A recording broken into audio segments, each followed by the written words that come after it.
लगातार जो है दिल्ली सरकार और केंद्र सरकार की बड़ी मनमानी जो इस वक्त हम लोगों के सामने आई है, वक्फ बोर्ड की 123 जमीन पर पूरी तरीके से कब्जा जमाने की कोशिश केंद्र सरकार द्वारा और दिल्ली सरकार की मनमानी चल रही है।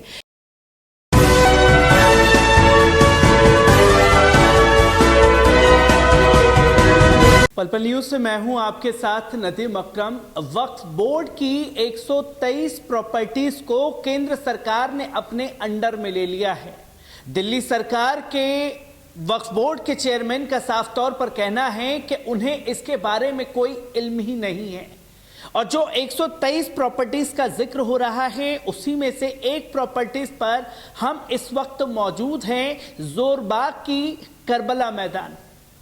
जो कि इतिहास रहा है इस करबला मैदान का। और इस वक्त मैं मौजूद हूं हजरत बेगम कुदसिया बेगम की मज़ार पर और जानने की कोशिश करेंगे कि किस तरीके से तमाम चीज़ें जो हैं वो लगातार सामने आई हैं। और हमारे साथ जिम्मेदार भी मौजूद हैं। जिस तरीके से वक्फ बोर्ड की 123 ज़मीन पर पूरी तरीके से कब्जा जमाने की कोशिश केंद्र सरकार द्वारा और दिल्ली सरकार की मनमानी चल रही है, किस तरीके से, क्योंकि एक वक्फ बोर्ड की ज़मीन ये भी है, करबला अपना एक अलग इतिहास है इस ज़मीन का,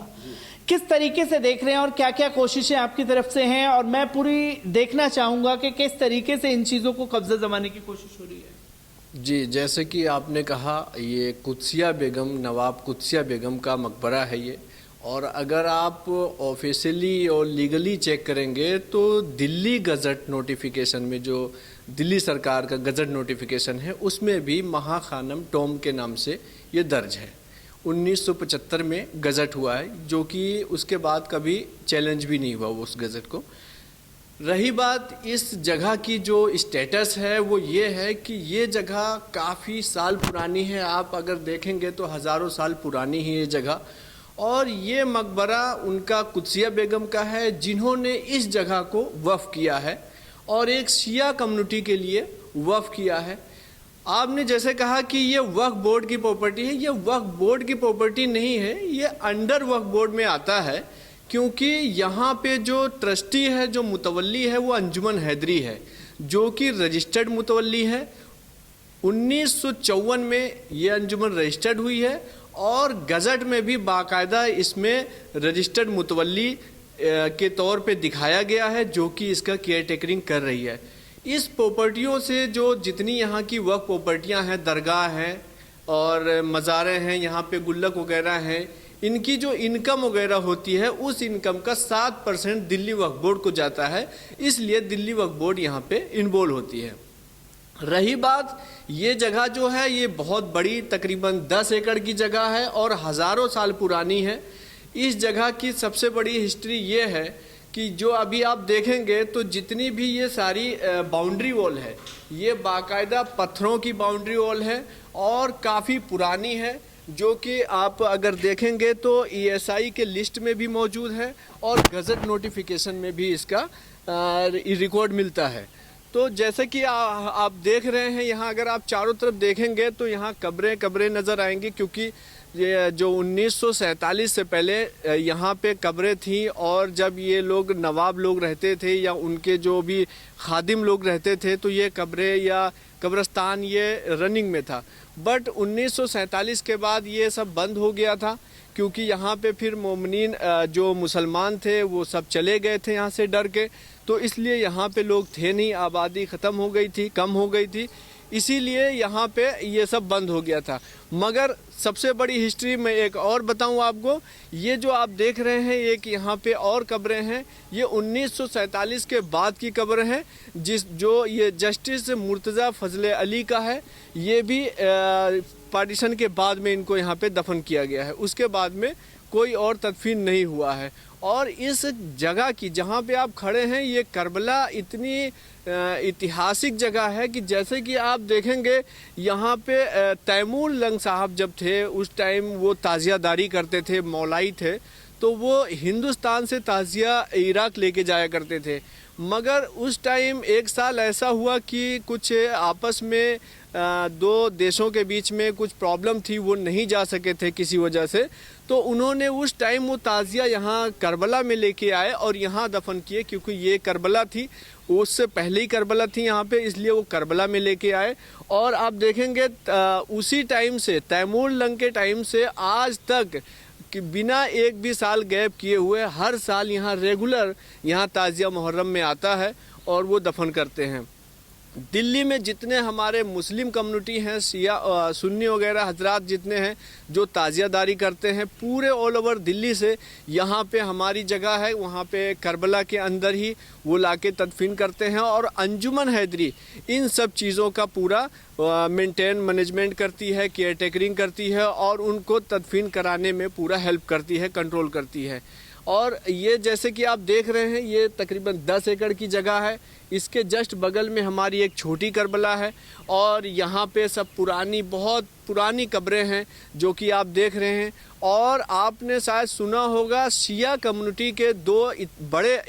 प्रोग्राम होते हैं, एक चेहलुम का प्रोग्राम होता है, एक 7 रबीउल का प्रोग्राम होता है, जिसमें जामा मस्जिद से ताज़िया दिल्ली यहाँ हमारी जोरबाग करबला में आती है और उसके साथ में तकरीबन लाखों लाख की गैदरिंग होती है जो कि गवर्नमेंट के भी लिस्ट में रिकॉर्डेड है। और सबसे मेन बात है कि जो पार्लियामेंट है, पार्लियामेंट के जस्ट सामने से हमारा ताज़िए का जुलूस आता है, क्योंकि ये ट्रेडिशनल है और उसको कभी बंद नहीं किया गया, ना कभी ये रुका है। तो जैसे कि आप लोग देख रहे हैं। और रही बात दिल्ली वक्फ बोर्ड की, तो दिल्ली वक्फ बोर्ड, इसमें सबसे बड़ा जो चोर है वो दिल्ली वक्फ बोर्ड ही है, क्योंकि आप देखेंगे दिल्ली में बहुत सारी वक्फ प्रॉपर्टियाँ थी जो कि दिल्ली वक्फ बोर्ड के ही कमियों से, उनके ही नाकामियों से ही सारी वक्फ जो प्रॉपर्टी थी वो गवर्नमेंट ने एक्वायर कर ली, कहीं कब्जा कर लिया, कहीं पब्लिक ने कब्जा कर लिया। इस तरह से जितनी वक्फ प्रॉपर्टियाँ थी वो सब इधर उधर होती चली गई हैं। अभी जैसे कि ये 123 प्रॉपर्टी का जो बात आया है, ये तो कोई भी किसी से भी अगर इसका स्टेटस पूछेंगे तो हर आदमी यही कहेगा कि ये सालों साल से ये करबला है और यहाँ किसी और का इंटरफेयर किसी तरह से नहीं रहा है। मगर ये जो 123 प्रॉपर्टी में एक साजिश के तौर पे इस 123 प्रॉपर्टी में इस प्रॉपर्टी का भी नाम दर्ज किया गया है 51 नंबर पे, 51 नंबर पे करबला जोरबाग के नाम से भी दर्ज किया गया है। जबकि इसके सपोर्ट में उनके पास कोई डॉक्यूमेंट, किसी भी तरह का डॉक्यूमेंट नहीं है, टोटल फोर्जरी कर रहे हैं। इनका फोर्जरी ये है, जैसे कि खसरा नंबर ये 28 है, तो उन्होंने क्या दिखा रहे हैं आगे सीनियर अफसरान को जो मिसगाइड कर रहे हैं, वो क्या बता रहे हैं कि ये खसरा नंबर 28 मिन, यानी खसरा नंबर 28 तो बड़ी करबला है, उसके अंदर मिन करके ये अपना प्रॉपर्टी बता रहे हैं, जबकि ये पूरी तरीके से फोर्ज है और इसकी भी इंक्वायरी के लिए हमने कंप्लेंट कर रखी है। रही बात, इन्होंने जो वक्फ बोर्ड ये कह रहे हैं कि हमें नहीं पता ये कैसे हो गई, तो ये सब टोटल वक्फ बोर्ड की मिली भगत से हो रही है। और जैसे कि आप लोग जानते हैं, अमानतुल्लाह साहब जो अभी चेयरमैन हैं दिल्ली वक्फ बोर्ड के, वो सबसे बड़े इसमें हैंड ग्लेविंग है, इसके पीछे केजरीवाल साहब का पूरा हाथ है और ये लोग सब मिल के इस प्रॉपर्टी को खुर्द-बुर्द करना चाहते हैं, क्योंकि उनका मेन टारगेट ये नहीं है कि वक्फ प्रॉपर्टी को बचाया जाए। उनका टारगेट ये है कि गवर्नमेंट में किस तरह से अपना नाम ऊंचा किया जाए और किस तरह से गवर्नमेंट के साथ साठ-गांठ करके अपने आप को आगे बढ़ाया जाए। तो ये है सबसे मेन उनका एजेंडा है, क्योंकि इन्होंने पहले भी हमारा एक माली वसीम खान यहाँ पे नर्सरी चलाता था, हम लोगों ने उसका केस जब जीत लिया और उसके बाद में उसके खिलाफ हमने 1300 करोड़ की अपील कर दी हाई कोर्ट में, तो ये अमानतुल्लाह साहब ने हमारे ही कौम के कुछ गद्दार को अपने पास बुला के एक फर्जी तरीके से, जो कि पूरी तरीके से इलीगल था, जिसको एलजी साहब ने इलीगल अब करार दे दिया, डिवीज़न कमीशन ने इलीगल कर दिया और फिर सीओ साहब को ऑर्डर हुआ कि इस जो आपने कमेटी बनाई है इसको नल एंड वाइड किया जाए, क्योंकि इसका कोई रिकॉर्ड नहीं है, ये लीगल तरीके से नहीं बनाया गया है। रही बात अब ये, जैसे कि इन्होंने अमानतुल्लाह साहब ने एक फर्जी कमेटी बना के और उसके बाद में इन्होंने फिर यहाँ पे जो हमारे ही कौम के कुछ लोगों को इस तरह से मुसल्लत करना चाह रहे थे कि जो हमने 1300 करोड़ का हमने क्लेम कर रखा है, अपील कर रखा है हाई कोर्ट में, उसको ये वहाँ पे ख़त्म कर सकें और इसको उस 1300 करोड़ इससे बचाया जा सके, ताकि उस कमेटी जो फर्जी कमेटी बनाई थी उस कमेटी के ज़रिए उस केस को विड्रॉ करना चाह रहे थे। लेकिन हम लोगों ने पूरी तरीके से इसमें एक्टिव थे और शिया कम्युनिटी के लोग पूरी तरीके से इसमें जाग चुके हैं और हर कदम पे पूरी शिया कम्युनिटी नज़र लगाई हुई है। किसी भी तरह का ये गड़बड़ी करते हैं तो हम लोग उसके खिलाफ आवाज़ उठाते हैं, कंप्लेन करते हैं और आगे प्रोटेस्ट भी करते हैं। ये जैसे कि इन्होंने यहाँ एक गलत तरीके से कमेटी बनाई, हम लोगों ने कंप्लेन किया, उसके बाद में फिर वो कमेटी को ख़त्म की गई। तो लिहाजा ये जो अमानतुल्लाह साहब हैं, ये केजरीवाल साहब को खुश करने के लिए ये कुछ ना कुछ उनको मतलब कुछ इस तरीके से यहाँ करते रहते हैं। अब जब उसमें वो ये नाकाम हो गए तो इन्होंने फिर क्या किया कि वक्त वो ये डीडीए का सहारा लेके और इस तरीके से इन्होंने यहाँ पे फिर ये सब यहाँ पे हड़पने की कोशिश कर रहे हैं। क्योंकि मैं ये भी देख रहा हूँ कि कई सालों पुरानी मज़ारें जो हैं, कब्रें जो हैं यहाँ पर मौजूद हैं। क्या इतिहास है इसका जो जानना चाहें तो? हाँ देखिए, ऐसा है, ये जो आप कब्रें देख रहे हैं पूरी करबला में, ये तकरीबन बहुत सारी कब्रें हैं, 100 से ज़्यादा कब्रें हैं। और इसको लोग पहले भी जो हमारा माली था वसीम खान, वो बहुत सारी कब्रों को वो ख़त्म भी किया है और मतलब मिटाने की भी कोशिश किया है, जिसके लिए हम लोगों ने बहुत सारी कंप्लेन कर रखी है इन सब बारे में। और अभी भी आजकल आप देखेंगे तो ये जो कब्रें हैं हम लोगों ने इसको रेनोवेशन कर रखा है और इसको अच्छे से मतलब तैयार कर रखा है ताकि ये सालों साल तक रहे। क्योंकि जो जब ये कुदसिया नवाब की टाइम पे ये कब्रस्तान हुआ करता था उनका, क्योंकि उनकी जो किला था वो दरगाह है कदम शरीफ और बीबी की चक्की है, वहाँ पे वो रहा करती थी और यहाँ पे उनका ये कब्रें वगैरह। क्योंकि हमने ये भी देखा कि दिल्ली से जो पूरे मुहर्रम के टाइम पे ताजिए आते थे जिनकी तदफीन की जाती थी, वो इस जगह पर होता था। किस तरीके से इस चीज़ को, क्योंकि दिल्ली वक्फ बोर्ड जो है एक तरफ से दावा कर रहा है कि उसे इस चीज़ के बारे में पता ही नहीं,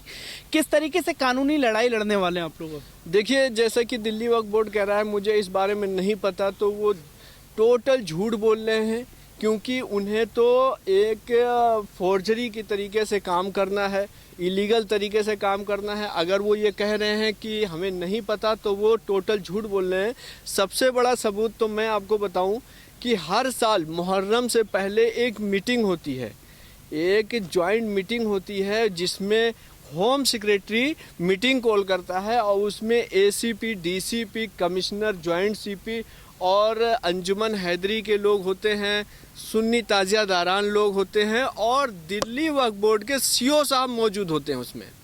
सीओ साहब होते हैं, सेक्शन ऑफिसर होते हैं, ये सब लोग वहाँ पे सब मौजूद होते हैं उस मीटिंग में। वो इसलिए मीटिंग होती है कि जो ऑल ओवर दिल्ली से सुन्नी हजरात जो ताजिया लेके आते हैं उसको किस तरह से यहाँ तदफीन किया जाए और कैसे उनको मतलब दफनाया जाए, उनको फैसिलिटेट करने के लिए ये एक बड़े लेवल पे सेक्रेटरी, होम सेक्रेटरी लेवल पे एक मीटिंग ऑर्गेनाइज की जाती है जिसमें हर आदमी पार्टिसिपेट करता है और फिर उसको किया जाता है, जो कि अंजुमन हैदरी को हर वहाँ पे डिसाइड होता है कि अंजुमन हैदरी फैसिलिटेट करेगी, लाइटिंग का काम कराएगी, सफाई का काम कराएगी, गड्ढे खुदवाएगी, प्लस ताजिया दफन होने के बाद गड्ढे बंद कराएगी। ये सब अंजुमन हैदरी को काम सौंपा जाता है और अंजुमन हैदरी हर साल इस काम को करती है। और किसी भी एक सुन्नी हजरात से किसी से ना कोई फीस लिया जाता है, ना कोई रसीद कटती है, फी मतलब फ्री ऑफ कॉस्ट में सब कुछ ये अंजुमन हैदरी फैसिलिटी तरफ से जी। क्योंकि ये एक बड़ा आरोप जो है दिल्ली सरकार और केंद्र सरकार के ऊपर लगातार लग रहा है। किस तरीके से आप लोग कानूनी लड़ाई के बारे में तो बता रहे हैं, अगर इंसाफ नहीं मिलता है तो आगे कदम क्या होगा फिर आप? देखिए, हमारा अगला कदम एकदम साफ है और वाज़े है। जैसे कि पूरी दिल्ली जानती है, पूरी दिल्ली गवर्नमेंट जानती है कि जब भी हम लोगों ने, हमारे साथ जुल्म हुआ है तो हम लोगों ने आवाज़ उठाई है और रोडों पे आए हैं और प्रोटेस्ट किए हैं। अपना पीसफुल तरीके से हमने हर बार प्रोटेस्ट करके और अपने हक को लिया है, क्योंकि हम लोग सही हैं। और ये तो जो झूठे मक्कार लोग, ये जो गवर्नमेंट में कुछ करप्ट ऑफिसर्स लोग हैं, उनकी वजह से प्रॉब्लम आती है। और ये अगर ये लोग अगर इस तरह से नहीं मानते हैं और इसी तरह से ये लगे रहेंगे तो कल हमारे जो अंजुमन हैदरी के चीफ पैटर्न हैं मौलाना कल्बे जवाद साहब, वो यहाँ तशरीफ़ ला रहे हैं और इंशाअल्लाह पर कल हमारा एक बहुत बड़ा प्रोग्राम है 28 रजब का जुलूस का। उसके बाद परसों हम एक अपने चीफ पैटर्न साहब से सब अंजुमन एक डिस्कस करेगी, इंटरनली मीटिंग करेगी और उसके बाद में अगला कदम जो होगा वो हम कौम को, आप लोगों को और मीडिया को बताएंगे। इंशाअल्लाह जो भी होगा वो हमारा प्रोटेस्ट का या जैसा भी होगा वो हम आप लोगों को बताएंगे, क्योंकि हम लोग अगर इस पे रुकने वाले नहीं हैं और जब भी हमारे खिलाफ कोई भी साजिश की गई है तो हम आगे बढ़ के उन लोगों को बेनकाब किए, आगे बढ़ के बेनकाब करने का काम किया जाएगा। क्योंकि लगातार जो है दिल्ली सरकार और केंद्र सरकार की बड़ी मनमानी जो इस वक्त हम लोगों के सामने आई है उसको पूरी तरीके से बेनकाब करने की ठान ली है अंजुमन हैदरी कमेटी की तरफ से। क्योंकि आप ये मेरे पीछे देख सकते हैं कि पूरे दिल्ली से ताज़ी यहाँ तदफीन के लिए आते हैं, जिसकी तस्वीरें यहाँ पर हैं, जहाँ इस पूरी ज़मीन पर कब्जा करने की कोशिश केंद्र सरकार और दिल्ली सरकार द्वारा जारी है। हर एक प्रॉपर्टी लैंड पर जाकर के इसी तरीके से हर एक तस्वीर आप लोगों के साथ साझा करता रहूंगा। दीजिए इजाजत, शुक्रिया।